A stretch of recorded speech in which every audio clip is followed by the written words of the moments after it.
11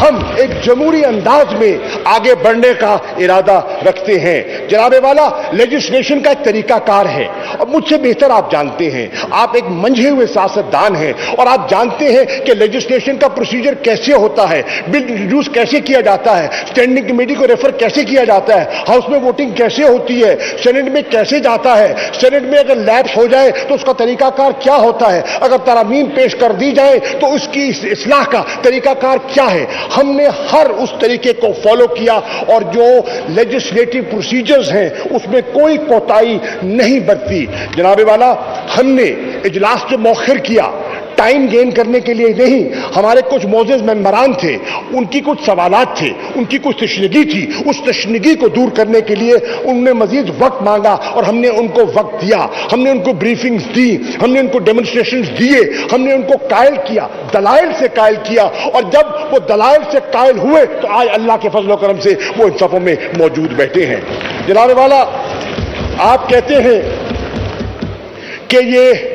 ای وی M machine جو ہے، یہ آپ نے اس کو ایک نام دیا ایول وشس مشین کا۔ یہ آپ کا حق ہے، میں اس حق کو جھٹلا نہیں سکتا، لیکن میں اس کرتا ہوں یہ ای وی ایم مشین کوئی ایول وشس مشین نہیں ہے۔ یہ مشین انشاءاللہ ان ایول ڈیزائنز کو جو مسلط کیے جاتے رہے ان کو دفن کرنے کے لیے لائی جا رہی ہے۔ یہ مشین اس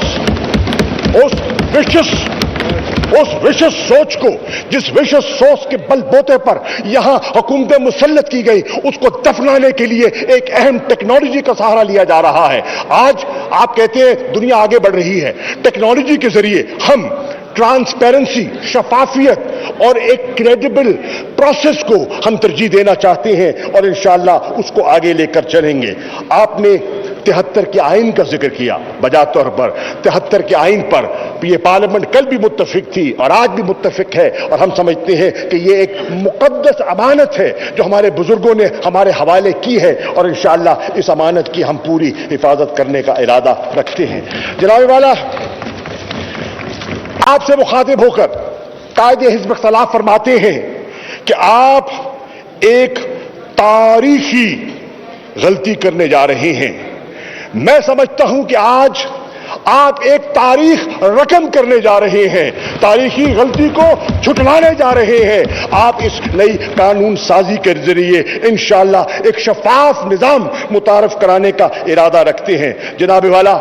قائد حزب اختلاف نے آپ کی ذات پر نکتہ چینی کرتے ہوئے کہا، آپ پر انگلی اٹھا کر کہا کہ آپ کو ہم صد احترام قبول کریں گے کہ اگر آپ اپنی پارٹی ممبرشپ سے مستعفی ہو جائیں۔ میں پوچھتا ہوں جناب قائد حزب اختلاف، کیا آپ نے یہ مطالبہ ایاز صادق صاحب سے کیا تھا؟ پارٹی ممبرشپ کا مطالبہ کیا تھا؟ ہم نے تسلیم کیا، وہ ضمنی الیکشن میں گئے، پارٹی کا ٹکٹ لے کر آئے، دوبارہ منتخب ہوئے، شیر کے نشان پر آئے، ہم نے تسلیم کیا، وہ اسپیکر منتخب ہوئے، ہم نے تسلیم کیا، ان بینچز پہ اپوزیشن میں بصد احترام ان کا ہم حکم بجا لاتے تھے۔ ہم نے کوئی ایسا مطالبہ نہیں کیا جو آج آپ مطالبہ فرما رہے ہیں۔ اب یہ دوہرا معیار ہے، اور اس دوہرے معیار سے ہمیں اجتناب کرنا چاہیے۔ جناب والا، آپ نے ذکر کیا انتخابی اصلاحات کا، بجا طور پر پاکستان میں انتخابی اصلاحات کی ضرورت تھی، ہر دور میں اس کا تذکرہ ہوتا رہا، ہم نے بھی کیا، اور آپ کو پتا ہے جب 2013 کے انتخابات ہوئے جن پر ایک سوالیہ نشان تھا، ہمیں اعتراضات تھے، تو ہم نے قانونی راستہ اختیار کیا، ہم نے 1 سال کا انتظار کیا، ہم نے 4 حلقوں کا حوالہ دیا، اور پھر ہم نے عدالت سے رجوع کیا، ہم نے پبلک موبلائزیشن کی، اور پبلک موبلائزیشن کے بعد ہم عدالت سے رجوع کیا، عدالت نے ہماری بات تسلیم کی، ایک جوڈیشل کمیشن تشکیل پایا، جوڈیشل کمیشن نے اپنی سفارشات مرتب کی، 40 کے لگ بھگ ان کی سفارشات تھی، ان سفارشات کو سامنے رکھتے ہوئے ہم نے بائیکاٹ نہیں کیا آپ کی طرح، ہم بیٹھے، ہم اپوزیشن میں تھے، ہم حزب اختلاف میں تھے، ہم نے حزب اختلاف میں بیٹھ کر ان سفارشات کو آپ کے ساتھ بیٹھ کر قانون کی اصلاح کے لیے، نظام کی بہتری کے لیے اس نظام میں پرونے کی کوشش کی، اور آج جس قانون سازی کا آپ ذکر کرتے ہیں اور جس کا کریڈٹ آپ کلیم کرتے ہیں اس میں تحریک انصاف کا پورا حصہ شامل ہے۔ جناب والا، یہ میں ریکارڈ پر لانا چاہتا ہوں۔ جناب والا، میں یہ بھی عرض کرتا چلوں، آپ نے فرمایا ریاست مدینہ، بالکل ہو سکتا ہے آپ کو اپنی آپ کی سوچ ہے, اس کا بھی احترام ہے, لیکن جناب والا میں بانگ دہل کہنا چاہتا ہوں, ریاست مسینہ کا تصور اور خواب ہر پاکستانی بچے کے دل میں بستا ہے, جو سمجھتا ہے کہ پاکستان کا مطلب کیا, لا الہ الا اللہ, اور جو پاکستان کی تحریک آزادی کی موومنٹ میں جس قافلے میں جو شامل تھے, وہ ریاست مدینہ کا وہ اصول تھا, وہ کانسیپٹ تھا, وہ ویلیوز تھی, جس کو اجاگر کرنے کے لیے آج ہم نے یہ علم بلند کیا ہے. جناب والا, آپ کہتے ہیں اوورسیز پاکستانیز کو ہم ووٹ کا رائٹ دینا بھی چاہتے ہیں لیکن اعتراضات بھی کرتے ہیں. جناب والا, میں آج اوورسیز پاکستانیز کو, اس ایوان کو مخاطب اور گواہ بنا کر کہنا چاہتا ہوں کہ یہ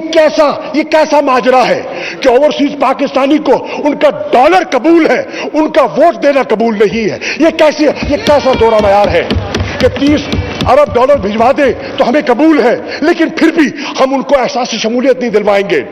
وہ قوم کا ثاثہ ہے, بجا طور پر قوم کا ثاثہ ہے, اور اس اثاثے کو ہم پاکستان کے فیصلوں میں سمونا چاہتے ہیں. ہم ان کو پاکستان کی پالیسی میکنگ میں حصے دار بنانا چاہتے ہیں. ان میں بے پناہ قابل اور جو درد دل رکھنے والے پاکستانی موجود ہیں, اور انشاءاللہ وہ اپنا حصہ ادا کریں گے. ان کو رائٹ ٹو ووٹ دیا جائے گا اگر آج ایوان اس بل کو منظور کرتا ہے. اور جناب والا, میں اپنی بات ختم کرتے ہوئے صرف اتنا کہوں گا کہ آپ نے کہا